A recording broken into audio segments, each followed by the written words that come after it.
Welcome back to Backseat Adventures Episode 3. We're looking at classic point-and-click adventure games that flew a bit under the radar and were overshadowed by the big games from Sierra, LucasArts and the like. I have gathered a nice collection of games for you today, so without further ado, let's go!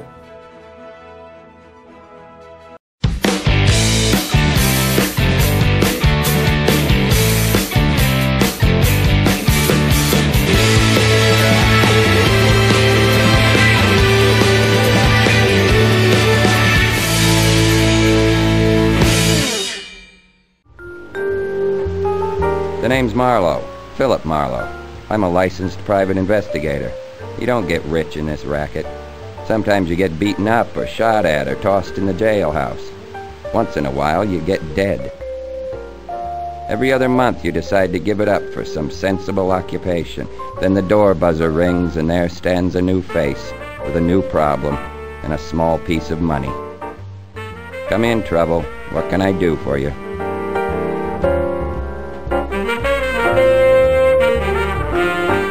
If you're into detective noir stories, Private Eye might just be the game you were looking for. The game is based on the works of the writer Raymond Chandler, where you control the famous Private Eye Philip Marlowe. So get ready for some sarcasm and witty dialogue.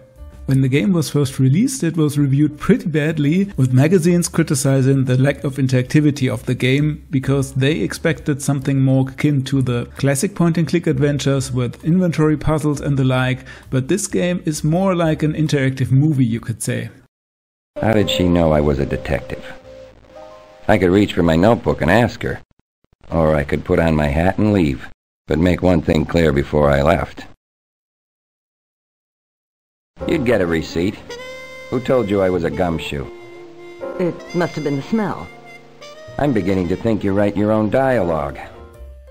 Personally, I really liked the experience. The story got me hooked right from the start and I was always eager to find out how it would continue. I don't want to spoil the story here, it's nothing outrageous, but you've got a nice few plot twists and a whole cast of awful characters. Besides the few multiple choice options you have that change the outcome of the story, you also do have a few puzzles and decisions to make on the way.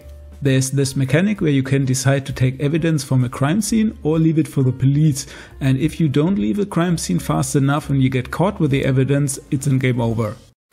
I could take it, or I could leave it for the cops.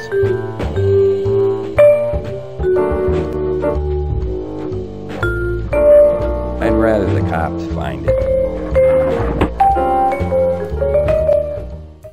Not all evidence is necessary to get behind who committed the murder, so you should really try to focus on the main important ones that give you actual new information. I don't think you will actually fail the game if you miss any evidence, but you get worse outcomes in the end, which can range from getting shot to losing your license or to get the wrong people behind bars.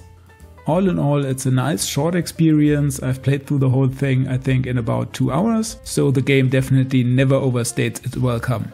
I also enjoyed the presentation of the game. You have this typical jazzy music that you would expect from the genre, and all the hand-drawn animations are really nice, even though some cutscenes have very low frame rates, probably due to the game coming on only a single disc. The game runs under Windows 3.1, Windows 95, and you can also just play it from ScumVM. So if you're looking for a bit more chill experience and enjoy the setting, I would say give it a go, it's really a nice game. Mr. Marlowe? Well, now that you mention it... I don't think I'd care to employ a detective who uses liquor in any form. I don't even approve of tobacco. Would it be all right if I peeled an orange? You might at least talk like a gentleman. Anybody ever tell you you're a cute little trick? I should hope not. I hope you're enjoying the episode so far, and if you want to check out the other 2 episodes, you can follow these links or just go onto my channel page where you find a lot more videos about point-and-click adventures and retro gaming in general. And while you're at it, why not subscribe to the channel to get notified of future videos and give the video a like to tell the YouTube algorithm to recommend the video to others.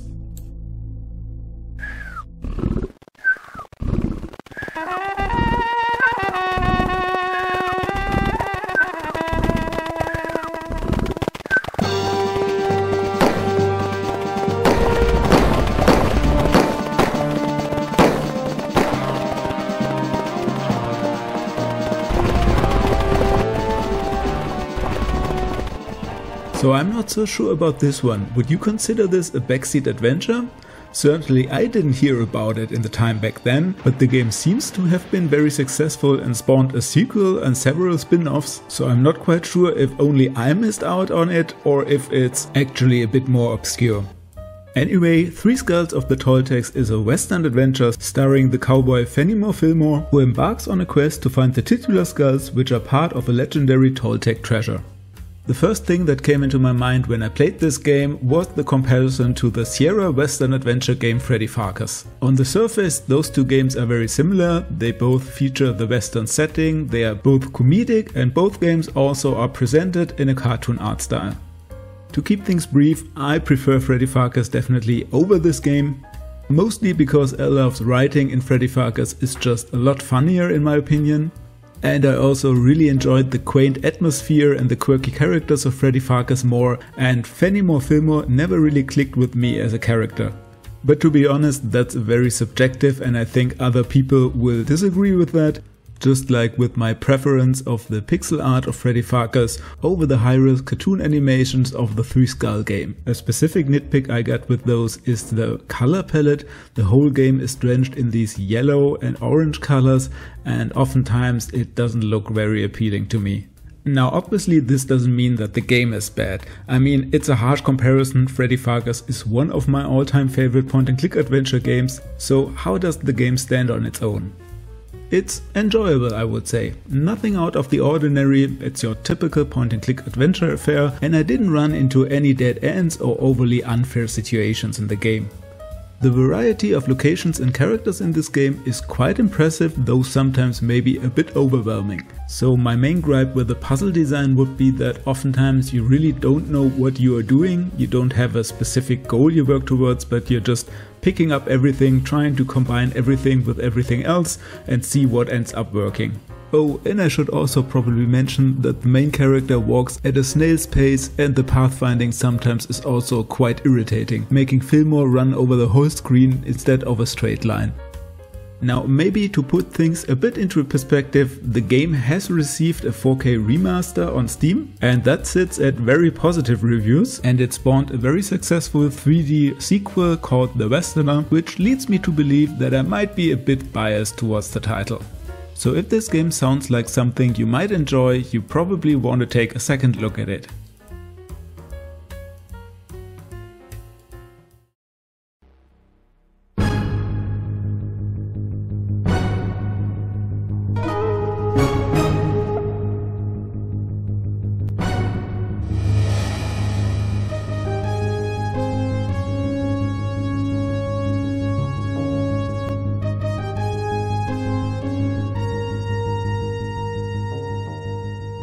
I'm in a bit of a pickle here.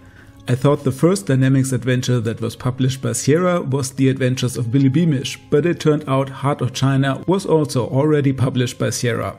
So in the beginning of the video I said I would not talk about LucasArts or Sierra here, but well, call me a liar, I'm still going to talk about this game. I'll start with the things that I liked about the game and leave the criticism for the end.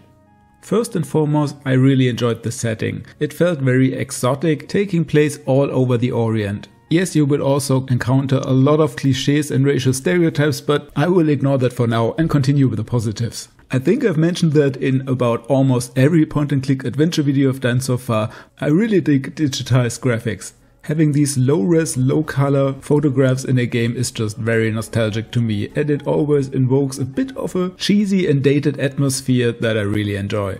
And the quality and sheer amount of photos you have in this game is quite astonishing, especially if you consider that this game has already been released in '91, so even before the first Mortal Kombat game released, which kicked off the whole craze. If it wasn't already apparent from the graphics that this game doesn't take itself too seriously, it will definitely become from the dialogue. The main protagonist is a real jerk, forcing you to constantly choose the least offensive answer that he can give in a dialogue to try to not make too much of a mess in the conversation. Imagine Indiana Jones in the Temple of Doom with a bad case of diarrhea. The game also features a few mini-games, with one having you control a tank in a first-person view presented in full polygonal 3D graphics, quite impressive for the time. Add to that an orchestral MT32 soundtrack with many memorable tunes and you've got yourself a very atmospheric point-and-click adventure.